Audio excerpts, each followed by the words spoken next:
मृत्यु लोक में भ्रमण करने की इच्छा करके एक समय श्री भूतनाथ भगवान भोलेनाथ माता पार्वती के साथ मृत्यु लोक में पधारे। भ्रमण करते करते दोनों विदर्भ देशांतर्गत अमरावती नाम की अति रमणीक नगरी में पहुँचे। यह नगरी सब प्रकार के सुखों से परिपूर्ण थी। उसमें वहाँ के महाराज द्वारा बनवाया हुआ अति रमणीक शिव जी का मंदिर भी था। भगवान शंकर भगवती पार्वती के साथ उस मंदिर में निवास करने लगे। एक समय भगवान भोलेनाथ को प्रसन्न देख माता पार्वती ने चौसर खेलने की इच्छा व्यक्त की। शिव जी ने प्राण प्रिया की बात को मान लिया और चौसर खेलने लगे। उसी समय मंदिर का पुजारी मंदिर में पूजा करने आया। माता पार्वती ने पुजारी से प्रश्न किया, हम दोनों में से किसकी जीत होगी? वह ब्राह्मण बिना विचारे शीघ्रता से बोल उठा कि महादेव की जीत होगी। थोड़ी देर में बाजी समाप्त हो गई और पार्वती जी की विजय हुई। पार्वती जी बहुत क्रोधित हुई और ब्राह्मण को बिना विचार किए बोलने के अपराध के कारण कोढ़ी होने का श्राप दे दिया। पुजारी कोढ़ी हो गया। पुजारी को श्राप कष्ट भोगते हुए जब बहुत दिन हो गए, तब एक दिन देवलोक की अप्सराएं शिव जी की पूजा हेतु उसी मंदिर में आईं और पुजारी से उसके रोगी होने का कारण पूछा। पुजारी ने सारी बात उन्हें बता दी। उनमें से एक अप्सरा बोली, हे पुजारी, भगवान शिव तुम्हारे कष्ट को दूर कर देंगे। तुम भक्ति भाव से सब व्रतों में श्रेष्ठ षोडश सोमवार का व्रत किया करो। पुजारी ने जब व्रत की विधि पूछी तो अप्सरा ने बताया, सोमवार को भक्ति के साथ व्रत करें, स्वच्छ वस्त्र पहने, संध्या व उपासना के बाद आधा सेर गेहूं का आटा लें, उसके 3 हिस्से करें और घी, गुड़, दीप, नैवेद्य, पुंगी फल, बेलपत्र, जनेऊ, जोड़ा, चंदन, अक्षत, पुष्प आदि के द्वारा प्रदोष काल में भगवान शंकर का विधि पूर्वक पूजन करें। तत्पश्चात 3 हिस्सों में से एक शिव जी को अर्पण करें और बाकी 2 को शिव जी का प्रसाद समझकर उपस्थित जनों में बांट दें और आप अभी प्रसाद ग्रहण करें। इस विधि से 16 सोमवार व्रत करें।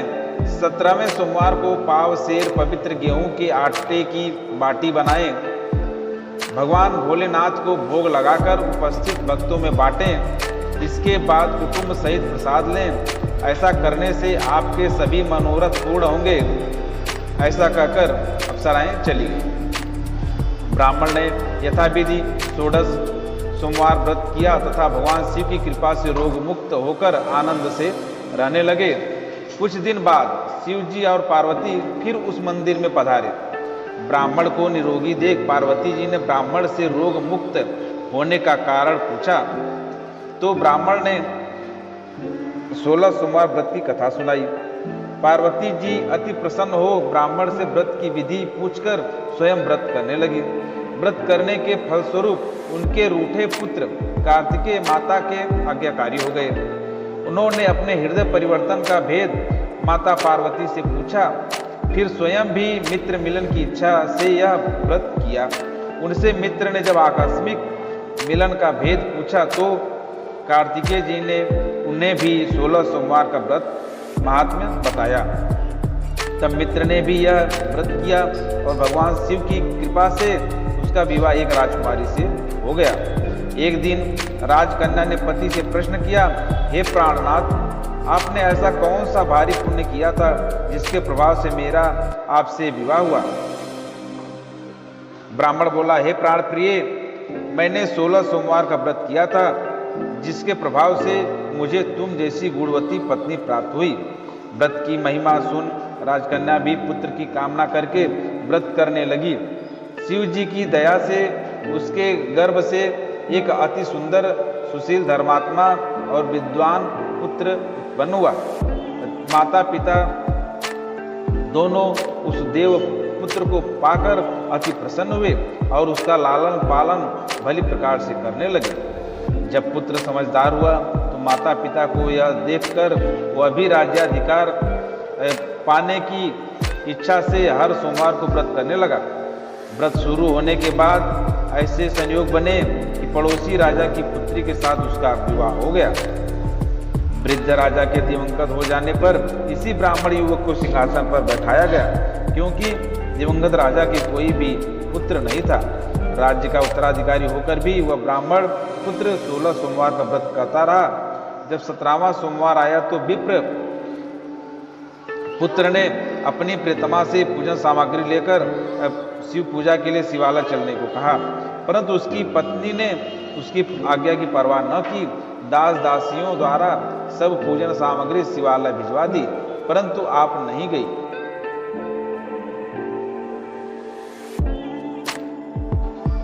जब राजा ने शिव जी का पूजन समाप्त किया तब आकाशवाणी हुई, हे राजा, अपनी रानी को राजमहल से निकाल दे, नहीं तो यह तेरा सर्वनाश कर देगी।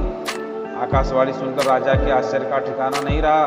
न चाहते हुए भी राजा ने अपनी पत्नी को राजमहल से निकाल दिया। रानी दुखी हृदय से भाग्य को खोजती हुई नगर के बाहर चली गई। वह एक ग्राम में पहुंची। वहां एक बुढ़िया सूत काटकर बेचने जाती थी।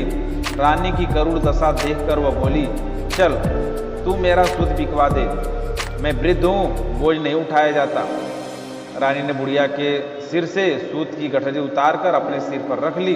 तभी तेज आंधी आई और बुढ़िया का सूत पोटली सहित उड़ गया। बुढ़िया ने भी उसे अपने घर से निकाल दिया। इसके बाद रानी एक तेली के घर गई। शिव जी के प्रकोप के कारण तेली के सब मटके उसी क्षण चटक गए। तेली ने भी रानी को अपने घर से निकाल दिया। अत्यंत दुख पाती हुई रानी एक नदी के तट पर गई तो नदी का समस्त जल सूख गया। तत्पश्चात रानी एक वन में गई। वहां जाकर सरोवर में सीढ़ी से उतरकर पानी पीने गई। उसके हाथ का स्पर्श होते ही सरोवर का नील कमल के समान जल असंख्य कीड़ों से भर गया। रानी ने भाग्य पर दोषारोपण करते हुए उस जल को पीकर पेड़ की शीतल छाया में विश्राम करना चाहा, परंतु रानी जिस पेड़ के नीचे जाती उस पेड़ के पत्ते तत्काल गिर जाते। ग्वालों ने अपने गुसाई जी से, जो उस जंगल में स्थित मंदिर में पुजारी थे, यह बात बताई। ग्वाले रानी को गुसाई जी के पास लाए। रानी की मुख कांति और शरीर की शोभा देख गुसाई जी जान गए कि यह अवश्य कोई विधि की गति की मारी कुलीन स्त्री है। पुजारी ने रानी से पूछा, हे पुत्री, तुम्हारे ऊपर कौन से देवता का कोप है जिससे तुम्हारी ऐसी दशा हुई? पुजारी की बात सुनकर रानी ने शिव जी महाराज के पूजन का बहिष्कार करने की बात बताई। तो पुजारी शिव जी महाराज की अनेक प्रकार से स्तुति करते हुए रानी से बोले कि पुत्री, तुम सब मनोरथ पूर्ण करने वाले 16 सोमवार व्रत को करो, उसके प्रभाव से अपने कष्टों से मुक्त हो सकोगी। गुसाई जी की बात सुनकर रानी ने 16 सोमवार व्रत किए और 17वें सोमवार को विधि विधान सहित पूजन किया। उस पूजन के प्रभाव से राजा के हृदय में विचार उत्पन्न हुआ कि रानी को गए बहुत समय व्यतीत हो गया, न जाने कहाँ कहाँ भटकती होगी, उसे ढूंढना चाहिए। यह सोच रानी को तलाश करने के लिए राजा ने चारों दिशाओं में दूत भेजे। वे दूत रानी को ढूंढते हुए पुजारी के आश्रम में पहुंचे। वहां रानी को पाकर पुजारी से रानी को अपने साथ ले जाने का आग्रह करने लगे, परंतु पुजारी ने मना कर दिया।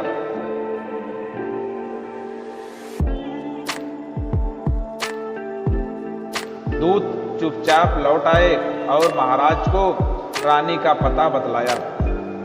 रानी का पता पाकर राजा स्वयं पुजारी के आश्रम में गए और पुजारी से प्रार्थना करने लगे, महाराज, जो देवी आपके आश्रम में रहती है वह मेरी पत्नी है। शिव जी के कोप से मैंने इनको त्याग दिया था। अब इस पर से शिव जी का प्रकोप शांत हो गया है, इसलिए मैं इन्हें लेने आया हूँ। आप इनको मेरे साथ जाने की आज्ञा दीजिए। गुसाई जी ने रानी को राजा के साथ जाने की आज्ञा दे दी। गुसाई की आज्ञा पाकर रानी प्रसन्न होकर राजा के साथ नगर में आई। नगरवासियों ने नगर के द्वार तथा नगर को तोरण एवं बंधनवारों से विविध विधि से सजाया। घर घर में मंगल गान होने लगे। पंडितों ने विधि वेद मंत्रों का उच्चारण कर अपनी राजरानी का स्वागत किया। ऐसी अवस्था में रानी ने पुनः अपनी राजधानी में प्रवेश किया। महाराज ने ब्राह्मणों को अनेक तरह से दान आदि देकर संतुष्ट किया। इस प्रकार शिव जी की कृपा से अनेक सुखों को भोगने के पश्चात दोनों शिवपुरी को पधारे। जो मनुष्य मनसा वाचा कर्मणा भक्ति सहित 16 सोमवार का व्रत एवं पूजन इत्यादि विधिवत करता है, वह इस लोक में समस्त सुखों को भोग कर अंत में शिव धाम को प्राप्त होता है। यह व्रत सब मनोरथों को पूर्ण करने वाला है। इति श्री 16 सोमवार व्रत कथा।